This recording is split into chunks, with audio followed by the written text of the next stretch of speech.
So what do you do when you just have too many eggs?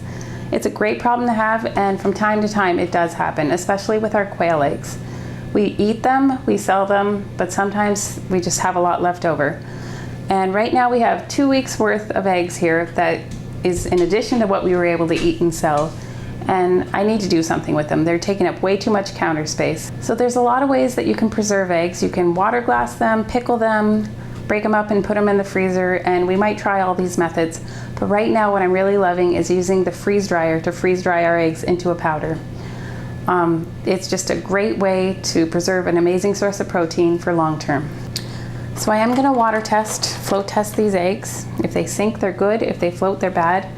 I know these eggs are no older than 2 weeks, so I know that age is not going to be a problem. But the eggshell of the quail is sometimes fragile, and it might have been compromised in a different way. Better safe than sorry. All right, so of course you can crack a quail egg just like any other egg, but they're so small. And these scissors, these quail scissors, are just awesome. They're really cheap too, because you can get a pack of them on Amazon. I think it works out to about $2 a pair. So they are worth their money for sure. Okay, so just a quick snip. The shell goes in one bowl, the egg goes in the other. And now it's just a matter of getting it done. So that's done. The shells are gonna go into the raised beds, and the eggs are going to get mixed up with a hand mixer and put into the trays for the freeze dryer.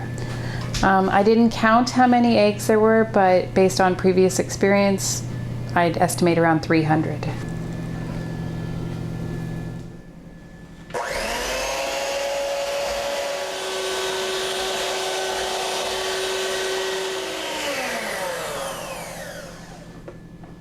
Okay, so the eggs are done in the freeze dryer and they turned out just like they're supposed to. They are crunchy, flaky, and not at all cold to the touch. So they are dry through and through. I'm just going to use this plastic spatula to scrape it off the pans and put it into the food processor. So it's gonna get loud.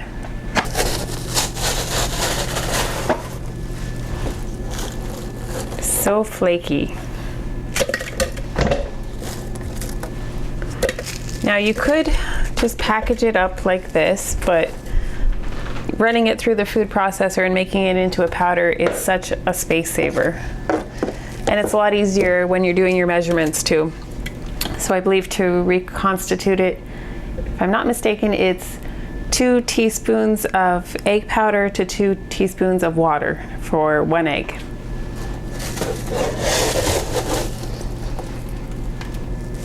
Why don't you tell us about that plant in the margarine container there?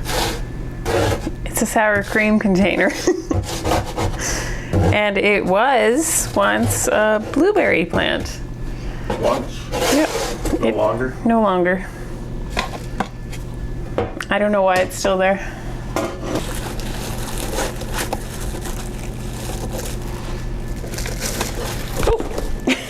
Oh, good catch. Almost.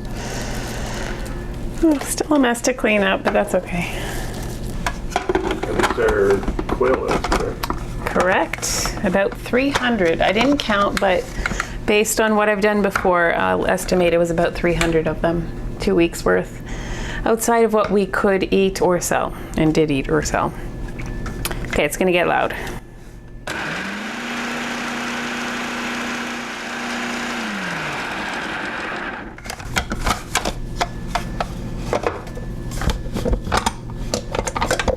I don't know if you can get a good look at this, but it comes out really nice and powdery. And look at all the space that was saved just in that. So I think that's ready. I'll put that in a bowl and finish up with the rest of this and then bag it up. So when all was said and done, I got these 2 bowls of the powder. I'm just gonna fill up these Harvest Right bags as full as I can get them, add an oxygen absorber, and that's it, and then it's long-term storage. So this is a messy process, as dealing with any powder is, and there's going to be a lot of cleanup, but it is well worth it.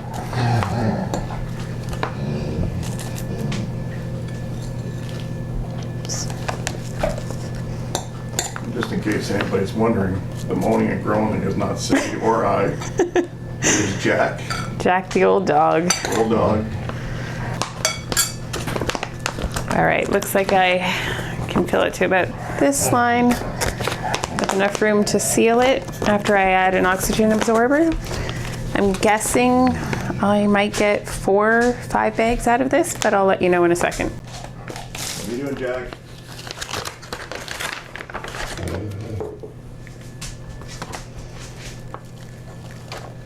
I overestimated. I actually got about 2.5 bags, but that's still a huge amount of protein in a very small space, so I'm very happy with this.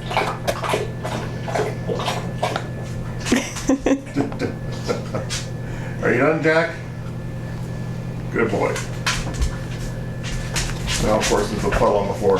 Of course there is. From the slobber. Yeah, I just have to make sure I don't mix the egg powder in the puddle before I can clean it up, because that'll be reconstituted egg on the floor. Yeah. All right, guys, it's dark outside. I want to check these eggs in this incubator. If you remember, we talked about this the other day. Hopefully you've been watching. We got some duck and we have some American buff goose eggs in this particular incubator. My flashlight, I'm going to shut the light off. Hopefully everything kind of dials in for the camera, but I want to show you what I can see. Spooky. All right, I'm going to lift the lid here. Now, I don't want to leave the lid off too long, so just quickly, can you guys see this?